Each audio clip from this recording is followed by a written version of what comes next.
أعوذ بالله من الشيطان الرجيم.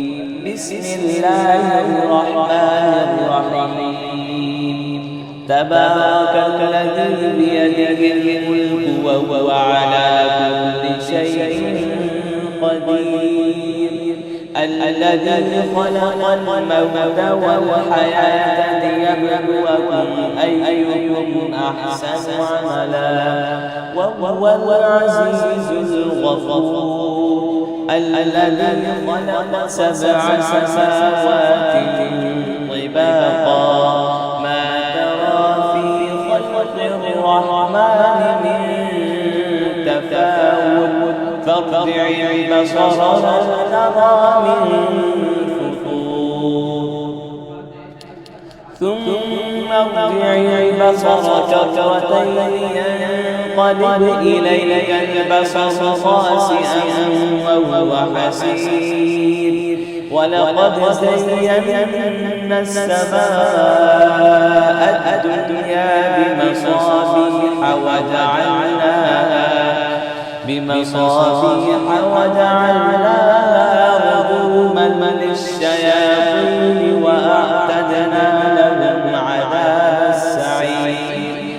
وللذين كفروا بربهم عذاب جهنم وبئس المصير. إذا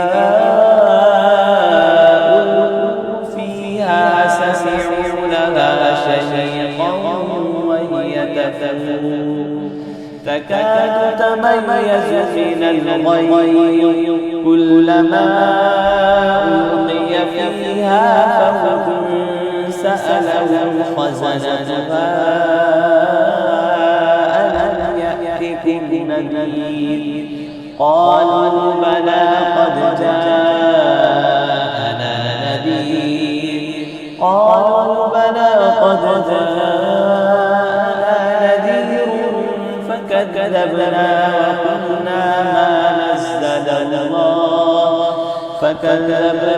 وقلنا ما نزل الله من شيء إن أنتم إلا في ضلال كبير. وقالوا لو كنا نسمع أو نعقل ما كنا في أصحاب السعير فاعترفوا بذنبهم فسحقا لأصحاب السعير. إن الذين يخشون ربهم بالغيب لهم مغفرة وأجر كبير. وأسروا قولكم أو اجهروا به إنه عليم بذات الصدور. ألا يعلم من خلق وهو اللطيف الخبير. هو الذي جعل لكم الأرض ذللا فامشوا في مناكبها وكلوا من رزقه وإليه النشور. أأمنتم من في السماء أن يخسف بكم الأرض فإذا هي تمور أم أمنتم من في السماء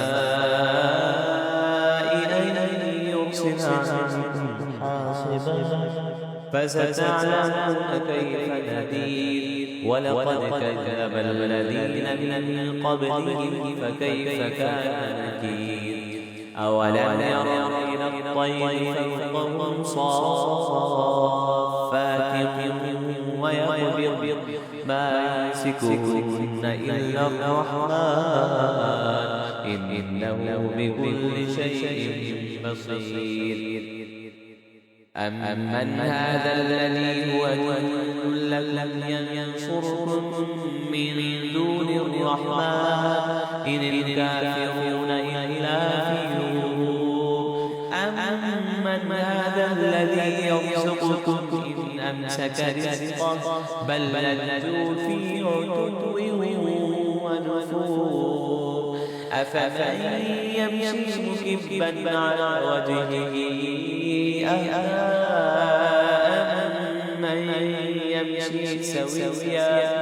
أمن يمشي سويا على صراط مستقيم قل هو الذي أنشأكم وجعل لكم السمع والأبصار والأفئدة قليلا ما تشكرون قل هو الذي ذرأكم في الأرض وإليه تحشرون ويقولون متى هذا الوعد إن كنتم صادقين قل إنما العلم عند الله وإنما أنا نذير مبين فلما رأوا زلفة سيئت وجوه الذين كفروا وقيل هذا الذي كنتم به تدعون قل أرأيتم إن أهلكني الله ومن معي أو رحمنا فمن يجير الكافرين من عذاب أليم قل هو الرحمن آمنا به وعليه توكلنا فستعلمون من هو في ضلال مبين قل أرأيتم إن أصبح ماؤكم غورا فمن يأتيكم بماء معين